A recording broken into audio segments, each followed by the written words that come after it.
Novels TV YouTube channel के देखने वालों को खुशामदीद कहते हैं। हमने इस चैनल पर नया नॉवल भी शुरू किया है, वो भी लाजमी देखिएगा। ये कैसे हो सकता है? वो कभी ऐसा नहीं कर सकता। हम बरसों से उसी के साथ काम कर रहे हैं, लेकिन डैडी ऐसा हो चुका है। वो यकीनन मामा के बिजनेस में भी गड़बड़ी कर रहा है। आपको चाहिए आप उस पर सख्त नजर रखें। इससे पहले कि दिलावर कुछ कहता, फौरन वजदान कमरे में आ गया। किस पर नजर रखी जा रही है? वो कदम कमरे में रखते ही बोल पड़ा, कुछ नहीं शहजादे, बस बहू किसी के मुतालिक बता रही थी। वो बात बदलते हुए बोले, जबकि वजदान को कोई शक हुआ। नहीं डैड, बात कुछ और है। जो भी है मुझे बताएं। बेटा कुछ भी नहीं है, बस वो कोई केस है, उसी की बातें हो रही थी बस। इससे पहले कि वजदान और कुछ पूछता लेका उठ गई। अच्छा डैडी जी, अब मैं जाती हूँ, फिर बात करते हैं। अपने कमरे की तरफ बढ़ गई। वो बात मुकम्मल करके जा चुकी थी, जबकि दिलावर अभी भी शौक था और वजदान दूर तक उसका जायजा लेता रहा। क्या बात हो रही थी डैड से? वो कमरे में आते ही ऐन उसके सामने खड़ा हो गया। मुझे नहीं पता। वो जानबूझकर अनजान बनी। तुम्हें सब पता है, बताओ मुझे क्या बात हो रही थी डैड से, जो वो मुझसे भी छुपाने की कोशिश कर रहे हैं। मेरा दिमाग न खराब करो, बताओ मुझे। उसे खामोश पाकर वो फिर से चीखा, ये बात जाकर तुम अपने डैड से ही क्यों नहीं पूछ लेते, मुझसे ही क्यों? मैंने तुमसे जो पूछा है बस उसका जवाब दो। उसे कंधों से पकड़कर उसकी आंखों में घूरते हुए बोला, जिस पर लेका भी चीख पड़ी। अभी कुछ भी नहीं बता सकती मैं तुम्हें, जब वक्त आएगा खुद ही सब पता चल जाएगा। हटो पीछे, मुझे कपड़े चेंज करने हैं। मैं आखिरी बार तुमसे पूछ रहा हूँ, बताओ क्या बात है। वो उसके कंधों पर अपने हाथों की गिरफ्त मजीद मजबूत करते हुए गुस्से से पागल हो रहा था। मैं कुछ नहीं बताऊंगी, कर लो जो करना है। वो भी डट गई। निकलो यहाँ से। उसने उसे दरवाजे की तरफ धकेला। ये क्या बदतमीजी है? वो उसकी इस हरकत पर हैरान थी। मैं कह रहा हूँ निकल जाओ मेरे घर से, मुझे तुम्हारी शक्ल तक नहीं देखनी, जाओ यहाँ से। उसने उसे कमरे से बाहर निकालकर दरवाजा बंद कर दिया, जबकि वो शशतर सी खड़ी दरवाजे बंद को तकती रही और आंख में आए आंसू को साफ किया। दुपट्टा सेट किया और हॉल से बाहर निकल गई। फिर कुछ ही लम्हों में वो ड्राइवर के हमरा अपने बाबा के घर के बाहर थी। ड्राइवर को जाने का इशारा करके वो दिल पे हाथ रखे खुद को हौसला देते हुए घर में दाखिल हो गई। अच्छा साहब, बाद में बात करता हूँ। उसे एकदम अपने सामने पाकर अरसम ने मोबाइल कान से हटा लिया। लेका, आप अचानक? बताया भी नहीं, यकीनन सरप्राइज है ना। चलो जो भी है, मुझे बहुत खुशी हुई आपको यहाँ देखकर, बहुत अच्छा लग रहा है। वो उसका हाथ थामे उसे सोफे पर ले गया, जबकि लेका ना चाहते हुए भी मुस्कुराई जा रही थी। वो नहीं चाहती थी कि उसके बाबा को कुछ पता चले। बाबा और मामा कहाँ हैं? वो इधर उधर नजर दौड़ाते हुए पूछने लगी। वो इधर ही हैं, आप बैठे, मैं लेके आता हूँ उन्हें। जी, ये ले देखें, आ गए वो भी। वो अभी उठा ही था कि उनके दोनों को सामने देखकर रुक गया। कैसी है मेरी बच्ची? वो आते ही बेटी के गले से लगे उसके पेशानी पर बोसा देने लगे। ठीक हूँ बाबा जान, आप कैसे हैं? उसने मुस्कुराते हुए बाप को देखा। मेरी बेटी खुश तो मैं भी खुश। वो लेका के सर पे हाथ रखते हुए मोहब्बत से बोले, जिस पर लेका ने बिना हशमत की बात का जवाब दिए फौरन माँ को गले लगा लिया। हाँ, अब मैं याद आ गई, पहले तो अपने बाप को मिली थी ना, मेरा तो ख्याल ही नहीं आया। वो हल्का सा नाराज होते हुए बोली, जिस पर दोनों बाप बेटी मुस्कुरा उठे। लेका, वजदान नहीं आए तुम्हारे साथ? अरसम ने एकदम से टॉपिक चेंज किया, जिस पर लेका साकत सी हो गई। नहीं, वो थोड़े बिजी थे, इसलिए मुझे ड्राइवर के साथ भेज दिया। वैसे भी मेरा दिल कर रहा था आप लोगों के साथ वक्त गुजारने का। वो बात बदलते हुए बोली, जबकि अरसम कुछ सोच रहा था। वो अंदर ही अंदर खुश हो रहा था। ये मैंने क्या कर दिया? मुझे उसे कमरे से बाहर नहीं निकालना चाहिए था। अगर वो सच में चली गई तो? वो खुद से सवाल करने लगा। नहीं नहीं, वो मुझे छोड़कर नहीं जा सकती। वो कमरे में बैठा तब से मुसलसल उसी के बारे में सोचे जा रहा था। फिर एकदम से उठकर उसने कमरे का दरवाज़ा खोल दिया। वो बाहर नहीं थी। उसने लॉन और दिलावर हाउस के सब कमरों को पागलों की तरह चेक कर लिया। वो कहीं भी नहीं थी। मतलब वो वाकई चली गई। नहीं, मैं उसे वहाँ रहने नहीं दूंगा। सुबह जाऊंगा और ले आऊंगा उसे। आज उसे भी पता चलेगा कि मैं नाराज़ हूँ उससे। वो खुद को तसल्ली देते हुए लॉन में पड़ी कुर्सी पर बैठ गया। वो दोनों हाथों से सर थामे सोचों में मगन था, जब दिलावर की भारी आवाज़ पर उसने एकदम से निगाहें ऊपर उठाई। लेका कहाँ है? मैं तुमसे कुछ पूछ रहा हूँ। वजी, मेरी बहू कहाँ है? उसे खामोश पाकर वो फिर से गुस्से से बोले, जिस पर वजदान आहिस्ता से बोल पाया, डैड वो सुबह आ जाएगी, सब कुछ ठीक है, आप जाएं आराम करें। वजदान, झूठ नहीं बोलो, बताओ मुझे क्या किया है तुमने उसके साथ, क्या कहा है तुमने उसको? दिलावर आज पहली बार इतने गुस्से में थे। बाबा क्या हो गया है आपको? कुछ भी नहीं हुआ हमारे दरमियान, एवरीथिंग इज ऑल राइट। वो बाप को तसल्ली देते हुए बोल रहा था, जिस पर वो उसे नसीहत करते हुए चले गए, जबकि वजदान को वाकई अपनी गलती का एहसास शिद्दत से हो रहा था। ज़हूरदीन वो ऑफिस के लिए तैयार था। जब उसकी नज़र काफ़ी दिनों बाद ज़हूरदीन पर पड़ी तो वो फ़ौरन आवाज़ें देने लगा। जी छोटे साहब, क्या हुक्म है? वो एहतरामन उसके सामने नजरें झुकाए खड़ा था। चमन दीन तुम्हारा भाई है, तुम्हें तो पता होगा। वो क्यों नहीं आ रहा? वो तशवीश से निगाहों से पूछ रहा था। छोटे साहब, उन्हें पुलिस पकड़ कर ले गई है। वो डरते हुए मुश्किल से बात मुकम्मल कर पाया। क्यों? बाबा के होते हुए पुलिस ने उसे कैसे पकड़ लिया और क्यों? वो हैरान हुआ। छोटे साहब माफ़ कीजिए, मुझे और कुछ नहीं पता। वो माजरत करते हुए वजदान के हाथ का इशारा समझते ही वहाँ से चला गया, जबकि वजदान हैरान था कि बाबा का खास मुलाजिम हिरासत में है और बाबा को परवाह भी नहीं। यकीनन लेका और बाबा यही बात करते होंगे, या फिर और भी बहुत कुछ मुझसे छुपा रहे हैं। वो दिल ही दिल में सोच रहा था कि फिर एकदम से उसे ख्याल आया कि आज लेका की तरफ जाना है। वो अपना कोट पहनते हुए उठ खड़ा हुआ, फिर गाड़ी में बैठकर ऑफिस का रुख किया। ऑफिस पहुंचकर भी उसका दिल नहीं लग रहा था। उसका सारा ध्यान बार बार लेका की तरफ जा रहा था। उसे आज वाकई इस बात का भी अंदाजा हो गया था कि उसके बगैर रहना मुश्किल था। उसके बगैर उसने वो रात कैसे गुजारी थी, ये बस वही जानता था। लेकिन वो कभी नहीं समझ पाएगी, ना मुझे और ना मेरी मोहब्बत को। मेरी हर बात को, हर अंदाज को वो गलत रुख से देखती है। वो उसी के मुताल्लिक सोचे जा रहा था कि एकदम से हसीब एक फ़ाइल लिए कमरे में दाखिल हुआ। सर, ये वो फ़ाइल है जो आपने सर अब्बास की तरफ से बेगम साहिबा वाले ऑफिस से चेक करने के लिए मंगवाई थी। वो एक फ़ाइल से टेबल पर रखते हुए बोला, जिस पर एकदम वजदान के दिमाग को झटका लगा और वो ख्याली दुनिया से बाहर आया। आज आप कोई बहस नहीं करेंगी, आज हम लोग बाहर खाना खाएंगे और स्पेशल आइसक्रीम मेरी तरफ से। लेका के लाख इनकार करने के बावजूद भी उसने फोर्स किया, जिस पर आखिरकार उसे मानना ही पड़ा। अच्छा चलो ठीक है, मैं रेडी हो जाऊं, फिर चलते हैं। वो उसका दिल रखने के लिए मुस्कुराकर कपड़े चेंज करने चली गई, जबकि अरसम दिल ही दिल में खुशी से शर्मसार हो रहा था। उसे यकीन था कि आज वो अपने मकसद में कामयाब हो जाएगा। वो अभी मुड़ा ही था कि सामने वजदान को खड़ा पाकर हक्का बक्का रह गया। कैसे हो साले साहब? वजदान उसकी खुशी को मायूसी में बदलते हुए बहुत अच्छी तरह पहचान रहा था। आप खैरियत से आए हैं? मेरा मतलब सब ठीक है? अरसम ने बमुश्किल बोलना शुरू किया। क्यों, खैरियत ना हो तो मैं नहीं आ सकता हूँ? वजदान ने उसे घूरते हुए कहा, जिस पर वो ना चाहते हुए भी मुस्कुराया। नहीं, ऐसी कोई बात नहीं, आप आए बैठे, मैं अंकल और आंटी को बुलाता हूँ। वो अपने गुस्से को छुपाते हुए हशमत के कमरे की तरफ बढ़ गया। तभी वजदान के ऐन सामने कमरे से लेकर ब्लैक ड्रेस में मलबूस अरसम को आवाज़ें देती हुई इसी तरफ बढ़ रही थी कि उसी पल अपने सामने वजदान को देखकर उसका दिल जैसे रुक गया। उसे गुस्सा भी बहुत था, लेकिन सच में उसे उससे गुस्से से डर लग रहा था। चलो अरसम, मैं रेडी हूँ। और वो बात करते करते रुक गई। और क्या डार्लिंग? वो एक ही पल में उठकर उसके रूबरू आ गया। तुम क्या लेने आए हो? वो उसे से रुख फेरते हुए बोली, जिस पर वो भी फौरन बोल उठा। अपनी बीवी को और किसे? वो उसकी आंखों में देखते हुए बोला। कौन बीवी और कैसी बीवी मिस्टर वजदान? वो जिसे तुम घर से बाहर निकाल चुके हो? लेका आज सब कुछ जानना चाहती थी, कहना चाहती थी कि एकदम अरसम को देखते ही नॉर्मल हो गई। वाह माशाल्लाह, क्या लग रही हैं आप। चलें, अब कब चलेंगी? वो वजदान को नज़रअंदाज करते हुए लेका को अपने जाने का प्लान के मुतालिक समझाने लगा, जबकि लेका वजदान की निगाहों में अरसम के लिए नफरत और गुस्सा देख चुकी थी। इसलिए खाना खाने का प्लान कैंसिल कर दिया। नहीं अरसम, आज नहीं, फिर कभी चलेंगे। ओके। लेका के इनकार पर अरसम का दिल चाहा वजदान को कत्ल कर दे। उसने एक कहर आलूद निगाह वजदान पर डाली और घर से बाहर निकल गया। इसी पल हशमत भी वजदान की तरफ मुस्कुराते हुए बढ़े। कैसा है मेरा बेटा? हशमत ने मोहब्बत से वजदान को गले लगाया, जिस पर वो एहतराम के साथ मुस्कुरा के बोलने लगा। अंकल, अल्लाह पाक का शुक्र है, ठीक ठाक हूँ। अच्छा बैठो बेटा, खड़े क्यों हो? इसे खड़े पाकर हशमत ने जल्दी से बैठने का इशारा करते हुए कहा, जिस पर वजदान ने लेका की तरफ देखा। नहीं अंकल, असल में मैं लेका को लेने आया हूँ। डैड बहुत मिस कर रहे थे इसे और मेरा ख्याल है अब हमें चलना चाहिए। अच्छा बेटा, जैसे तुम्हारी मर्जी, खुश रहो हमेशा। उन्हें दुआओं के साथ रुखसत करने दरवाजे तक गए, जबकि लेका को लगा वो कितनी बेबस हो गई है। किसी से ना तो कुछ कह सकती है और ना ही इंसान को समझ सकती है, जिसके साथ उसे सारी उम्र बिताना थी। वो बाप को देखते हुए भी न चाहते हुए गाड़ी में बैठ गई। नहीं जिगर, आज बहुत थक गया हूँ, फिर किसी दिन चलते हैं। हाँ हाँ ज़रूर, अच्छा ओके बाय।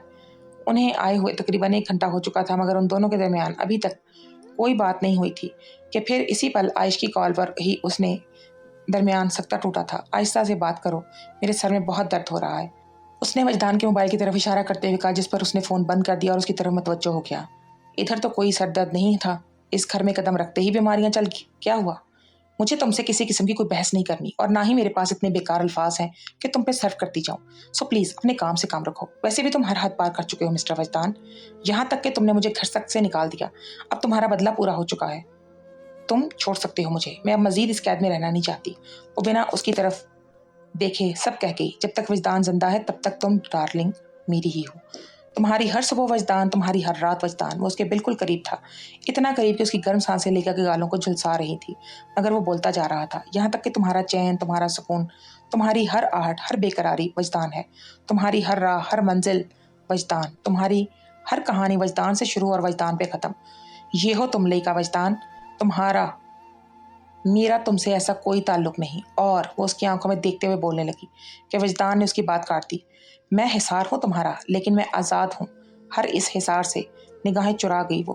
मोहब्बत मेरी तुम्हें कैद कर देगी मुझ में, याद रखना। ऐसा कभी नहीं होगा। ऐसा होगा डार्लिंग, ज़रूर होगा। तुम मेरी हो जाओगी दिल से, रूह से। एक दिन चाहोगी तुम मुझे पागलों की तरह, और मैं वजदान दिलावर उस दिन के लिए बेताब हूँ। बेसब्री से इंतज़ार कर रहा हूँ उस दिन का, जब तुम खुद इकरार करोगी कि तुम लेका हशमत वजदान दिलावर से बहुत मोहब्बत करने लगी हो।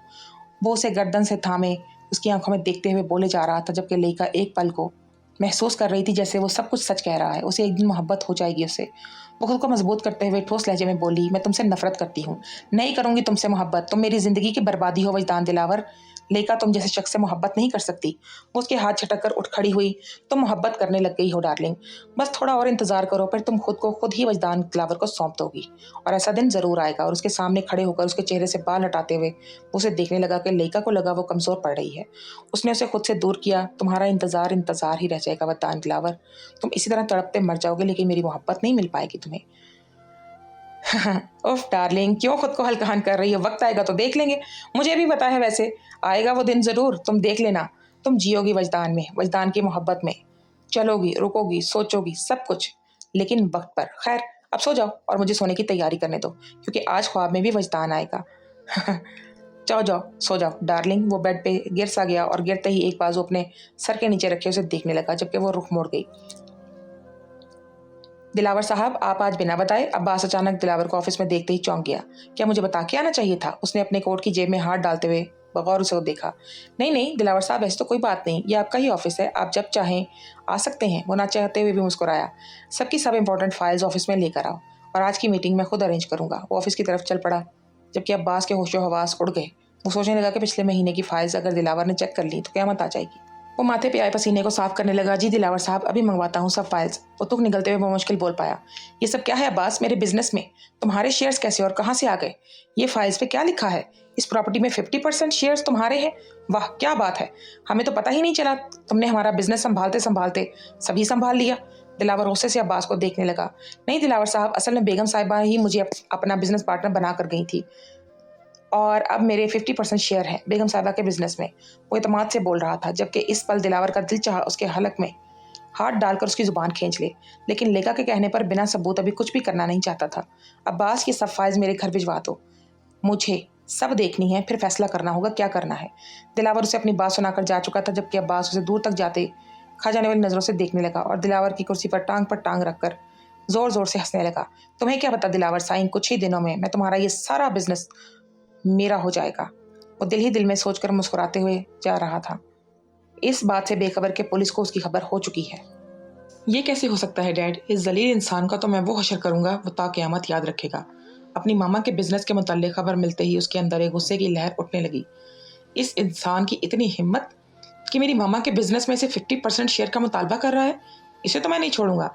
नहीं बेटा सब्र करो, करने को तो मैं भी बहुत कुछ कर सकता हूँ, लेकिन वो कहते कहते रुके। लेकिन क्या डैड? वजदान हैरान हुआ। एक मसला है बेटा, जो भी मैं तुम्हें नहीं बता सकता। वादा करता हूँ वक्त आने पर सब बता दूंगा और ठीक कर दूंगा। दिलावर वजदान के जुनून और गुस्से से बखूबी वाकिफ थे, इसलिए उसे अभी कुछ भी बताने से कासिर थे। ऐसा क्या है जो आप मुझसे छुपा रहे हैं? और चमन दिन गिरफ्तार हो गया, उसका भी मुझे इल्म नहीं। ये सब क्या हो रहा है? बताएं मुझे डैड, आज मैं हर हाल में पूछूंगा, बताएं मुझे। वो चीखा। मैं बताती हूँ। इससे पहले कि दिलावर कुछ कहता लड़का आ गई। वजदान उसकी तरफ मतवज्जो हो गया। चमन दिन को मैंने अरेस्ट किया, जानते हो क्यों? इसलिए क्योंकि उस पर तुम्हारी मामा और बाबा के कत्ल का इल्जाम था, और अब हमें उसी की जुबानी पता चला है कि इस कत्ल में उसका नहीं, अब्बास साहब का हाथ है। शायद वो बिजनेस पर कब्जा चाहता था।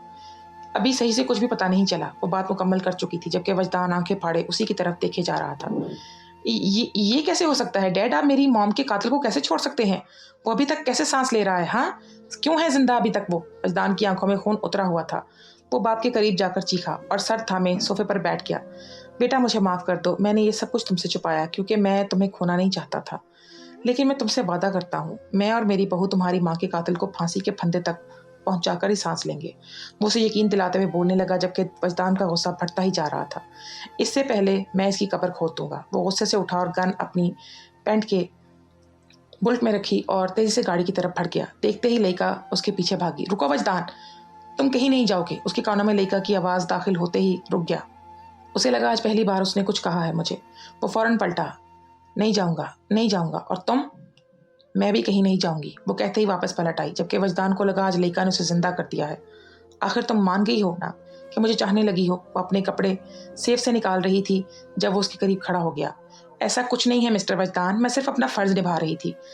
अब्बास मेरा मुजरिम है और उसे अंजाम तक मैं ही पहुंचाऊंगी। वो उसे बंद करके फौरन उसे साइड पर करते हुए सोफे पर बैठ गई, जबकि उसी पल वजदान भी उसके साथ सोफे पर बैठ गया।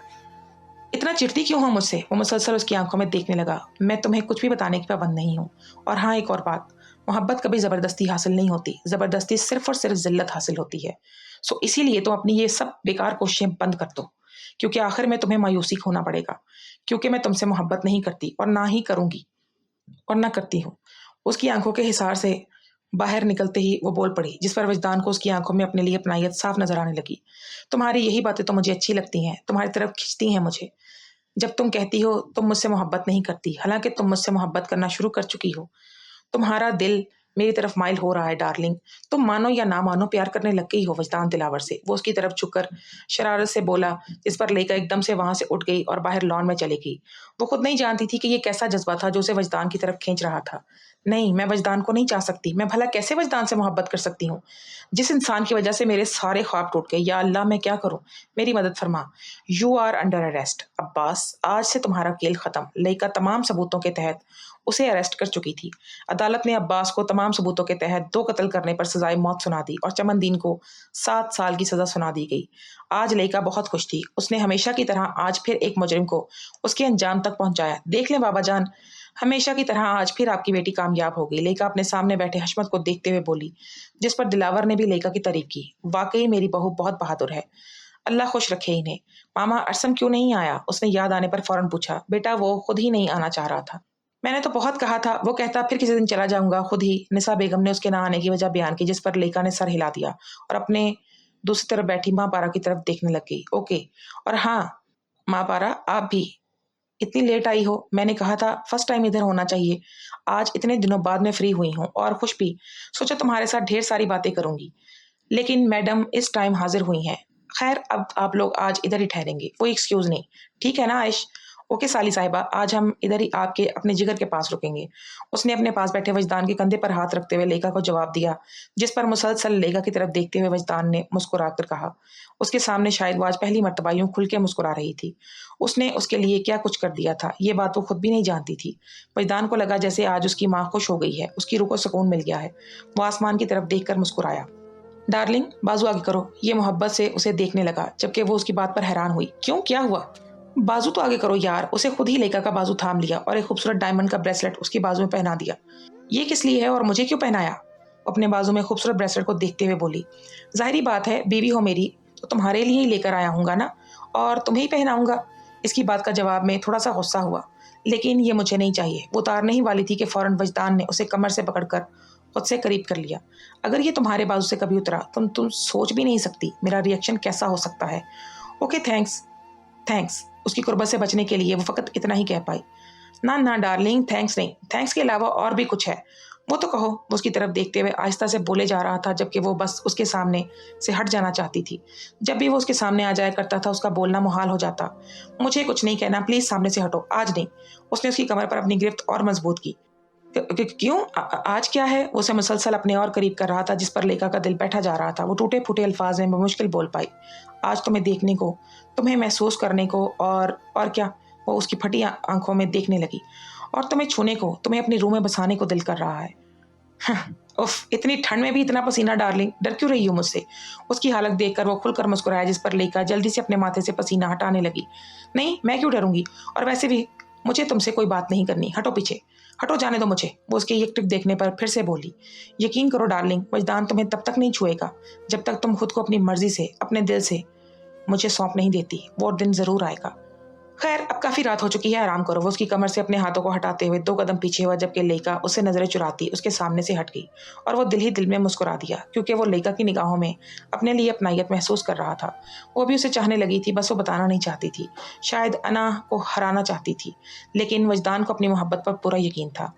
आज सुबह का मंजर काफी खुशगवार लग रहा था, या फिर शायद उसे ही लग रहा था, क्योंकि उसका दिल बदल रहा था। उसके दिल में कोई जज्बा उमड़ रहा था, जिसे वो हर एक से छुपा सकती थी, लेकिन खुद से नहीं। क्या वाकई वजदान मोहब्बत के लायक है? जो भी हो, वजदान इतना भी बुरा नहीं कि उसे चाहा ना जाए। उसने खुद से ही सवाल किया और खुद ही जवाब दे दिया। क्या वाकई मैं वजदान को चाहने लगी हूँ? क्या वो जीत गया है? मैं ख्वाब तो नहीं देख रही? वजदान से मोहब्बत, और वो भी लेका? वो खुद से ही बुड़बुड़ाई जा रही थी, जब एक तरफ से जुबैदा बेगम उसकी तरफ आ गई। क्या सोच रही हो बहू? कुछ नहीं दादो, बस ऐसे ही बैठी हूँ। उसने फौरन बात बदली। अच्छा खैर ये बताओ, जलील अब्बास को तो सज़ा हो गई है ना? गद्दार, मेरी बच्ची का कातिल। वो अब्बास को बददुआएं देने लगी, जिस पर लेका ने उन्हें हौसला दिया। दादो जान, उसे सजाए मौत हो चुकी है और चमनदीन को भी 7 साल की सज़ा हो गई है। अब आपको फिक्र करने की कोई ज़रूरत नहीं। जीती रहो मेरी बच्ची। जुबैदा बेगम ने लेका के सर पर हाथ रखकर दुआ दी, जिस पर लेका ने उनका हाथ चूम लिया। अरे वाह, क्या मोहब्बत है! हमें तो मोहब्बत कभी नसीब नहीं हुई। उसने आते ही अपनी बातों का तीर फेंका, जिस पर लेका के दिल की धड़कनें तेज हो गईं। सही कहा है ना दादो, उसने जुबैदा बेगम के गले में बाहें डालते हुए कहा, जिस पर वो उसे डांटने लगी। चल शरीर कहीं के, तेरी बीवी की मोहब्बत तेरे लिए ही है। दादो को क्या मिल गई? तुझे तो जलन ही हो गई थोड़ी सी। हाँ हाँ, अरे दादो ऐसी बात तो नहीं है। बस मोहब्बत पर मेरा हक है, इस पर तो सिर्फ मेरा हक है ना। उसने दादो को मजीद तंग किया, जिस पर वो भी उसे अपने सामने लेकर के साथ बिठाते हुए मोहब्बत से देखने लगी। अल्लाह मेरे बच्चों को हमेशा खुश रखे। बस मेरी ख्वाहिश है कि मेरे मरने से पहले अपने वजदान के बच्चों को देख लूं, प्यार करूं। अच्छा, ये बात तो आप अपनी बेटी लेका से ही पूछें कि वो क्या चाहती हैं। मैं तो तैयार हूं दादो। उसने लेका की तरफ शरारत भरी नजरों से देखा और खुल के मुस्कुराया, जबकि लेका तो शर्म से लाल हो गई और फौरन उठकर चली गई, जिस पर दोनों ने एक दूसरे की तरफ मुस्कुराते हुए देखा। लगता है बच्ची शर्मा गई है। इतना ना तंग किया करो मेरी बच्ची को। अरे दादो, अभी तो तंग किया ही नहीं है, जब तंग करूंगा तब क्या होगा? उसने दादी की बात का जवाब मुसलसल लेका को देखते हुए दिया, जिस पर वो उसे घूरते हुए उठ खड़ी हुई। अच्छा बच्चे, खुश रहो। मैं चली अपनी तस्बीह मुकम्मल करने। जुबैदा बेगम के जाते ही उसकी निगाहें दूर तक लेका को देख रही थी। बस एक बार वो अपनी मोहब्बत की हामी तो भरे। वजदान दिल ही दिल में उसे देखते हुए खुद से सवाल करने लगा, आज आपको मैं ड्रॉप करूंगा, प्लीज़ इनकार मत कीजिएगा लेका, प्लीज़। उसने लेका की तरफ इल्तिजा करते हुए कहा, जिस पर वो मुस्कुराकर हाँ में सर हिलाते हुए पुलिस स्टेशन चली गई और अरसम दिल ही दिल में खुद को किसी बात पे यकीन दिलाते हुए वहां से गाड़ी भगा के ले गया। तकरीबन 5-6 घंटे गुजर चुके थे। वो उसी का इंतजार कर रही थी कि एकदम से उसकी गाड़ी के हॉर्न की आवाज़ पर वो अपनी चेयर से उठ खड़ी हुई और बाहर निकल आई। वो सामने ही खड़ा था। उसके बाहर आते शोखी से बोला, लगता है काफ़ी बेसब्री से इंतजार किया जा रहा था हमारा। जी हाँ जनाब, 1 घंटा हो गया तुम्हारा वेट करते, अब जल्दी चलो। मजदान मुझे पूरे घर में ढूंढ रहा होगा, उसने परेशान होते हुए कहा, जिस पर अरसम ने गुस्से से थोड़ी दूर जाकर एकदम से गाड़ी रोक दी। क्या हो गया? गाड़ी तो ठीक है ना? लेका को वजदान का पता था कि वो कैसे है। उसे 10 मिनट भी घर ले जाने पर 100 सवाल करता था। हाँ हाँ, आप फिक्र नहीं करें, मैं इधर पास ही मैकेनिक है, देख के आता हूँ, आप इधर ही बैठे, मैं अभी आता हूँ। उसी पल वो कहीं गायब हो गया। वो इधर उधर नजरें घुमाकर अरसम का इंतजार कर रही थी कि उसी पल उसका मोबाइल बजा। उसने देखा स्क्रीन पर वजदान का नाम जगमगा रहा था। उसने अभी मोबाइल को पिक करना ही चाहा था कि खिड़की से एक हाथ उसकी तरफ फड़ा और एक रुमाल उसके मुंह पर था। पर फिर कुछ ही लम्हों में उसकी आंखों के आगे अंधेरा सा छाने लगा। उसने अपने मुंह से रुमाल हटाने की कोशिश पूरी की, लेकिन तब तक उसकी आंखें बंद हो गईं और वो मुकम्मल बेहोशी में डूब चुकी थी। तब उसे पता नहीं किसने उठाया और उसे कहाँ लेकर गया, उसे कुछ खबर नहीं थी। नया नॉवल सुनने के लिए स्क्रीन पर दिखाई देने वाली वीडियो पर क्लिक करें। दोस्तों, आज की इस एपिसोड के बारे में हमें अपनी कीमती राय से ज़रूर आगाह कीजिएगा और नेक्स्ट एपिसोड को देखने के लिए चैनल को सब्सक्राइब कर लीजिएगा। आपका बहुत शुक्रिया।